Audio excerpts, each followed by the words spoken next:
Today we're going to look at a developmental network for a phenotype of expressing spikes. So first off, let's look what we have here. So here we have our wild type developmental network for what we'll call spikes. Obviously not this spike, but. And then so for wild type, we can see here, S will produce P. P is going to suppress your I, which in your I suppresses K.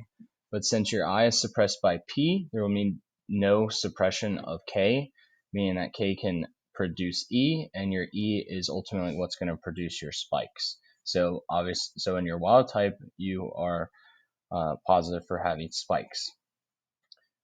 Next, we'll look at if the P cell is gone. So if the P cell is gone, there's nothing to inhibit I. And if I is present, it will inhibit K. Having K inhibited will mean that E cannot be produced, ultimately leading to no spikes.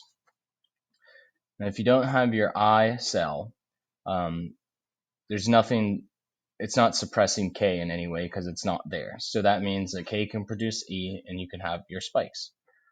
And then next, if we don't have our I or E cell.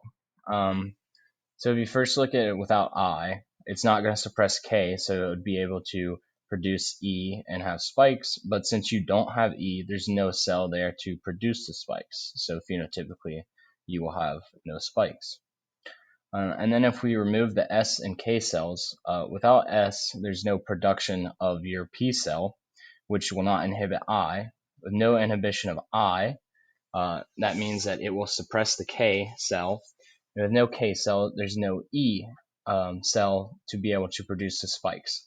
And from the beginning as well, if we just look straight that we had no K cell, we would know that there's no way for us to produce E and then our spikes. So no spikes.